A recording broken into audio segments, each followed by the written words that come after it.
So I will speak about bullying again today. And this happened again with my son when he was attending school. And he came out of the school with another friend of his, another 6-year-old boy. And they started insulting and laughing at another boy, an older boy actually. And I saw this.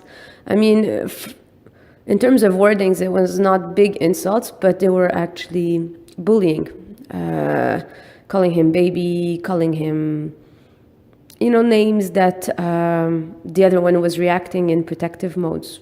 Like, oh, I don't care, let them be, it doesn't matter, I'm stronger than this. This was coming out of the mouth of this target, if I can put it like this. And me witnessing this, of course, I'm taking this subject seriously now. For a certain period of time, I was excusing behaviors, and I'm still excusing the behavior because I do understand what's underneath.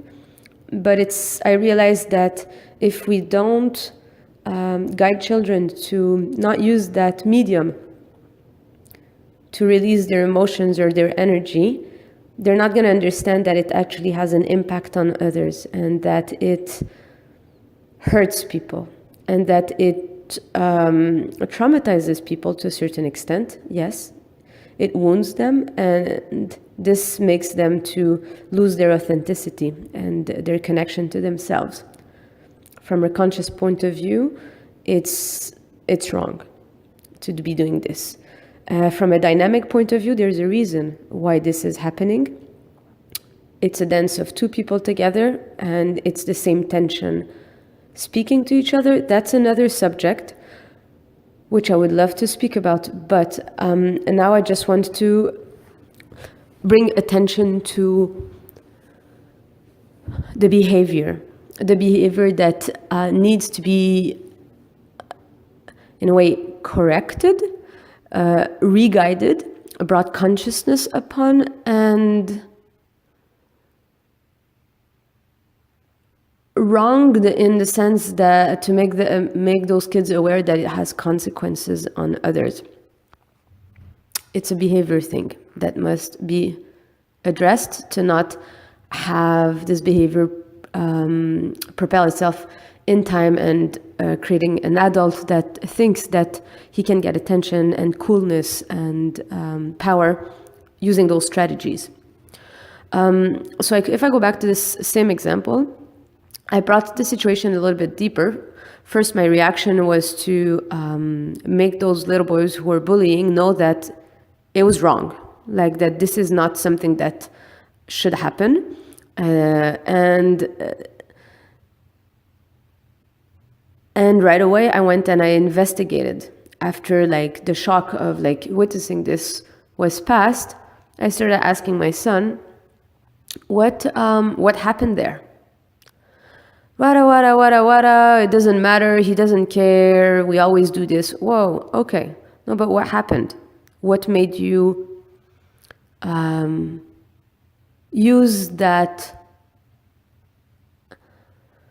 energy behind the word that you were throwing at him? Why were you having pleasure and laughing with your friend when you were seeing that you were hurting the other person? Why did you feel powerful and suddenly having power over that boy when you were calling him names? What was happening inside of you? What pain were you throwing at him?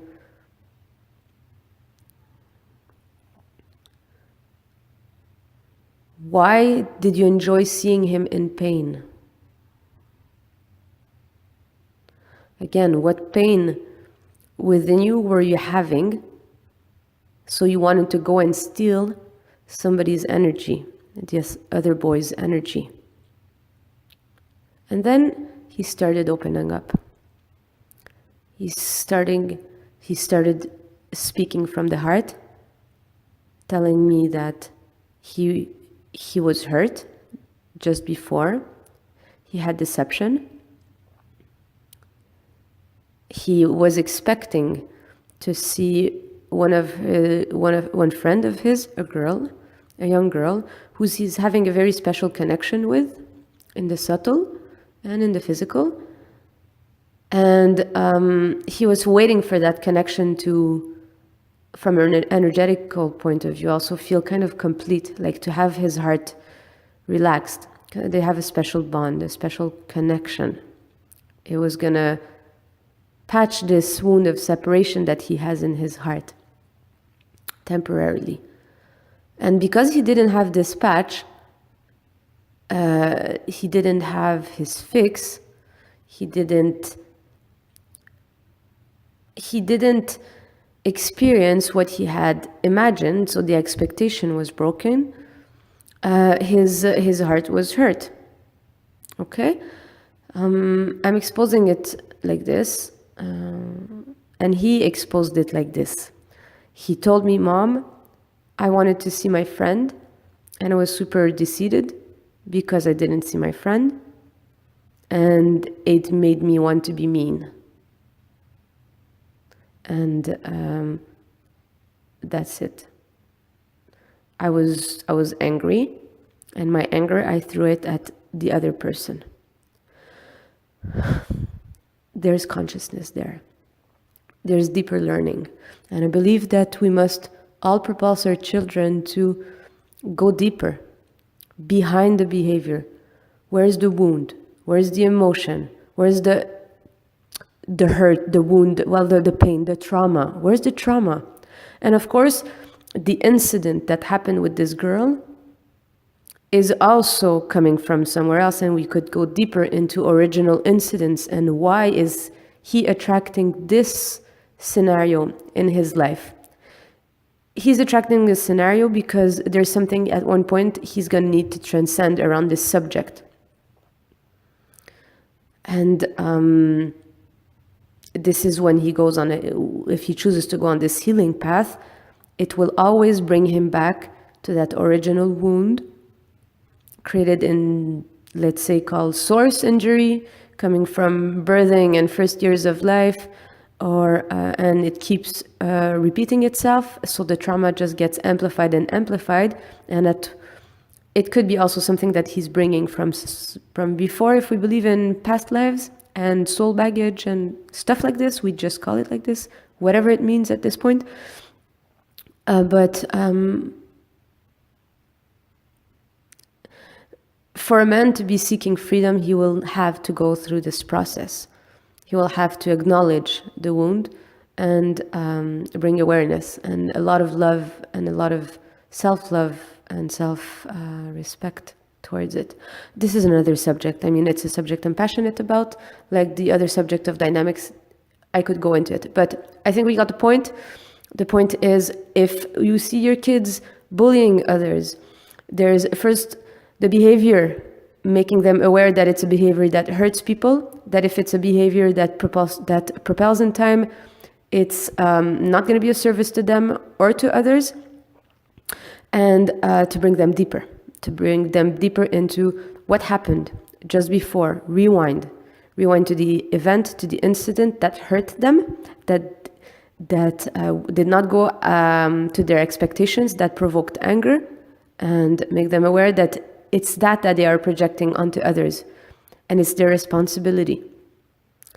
So we bring awareness, there's real change, okay? Thanks so much, love you lots, and I really wish to go deeper into those talks and to those subjects because it's very dear to my heart, and it propulses humanity when we speak to children and we bring consciousness to parenting and childhood and education. Yes. All right. Thanks. Bye.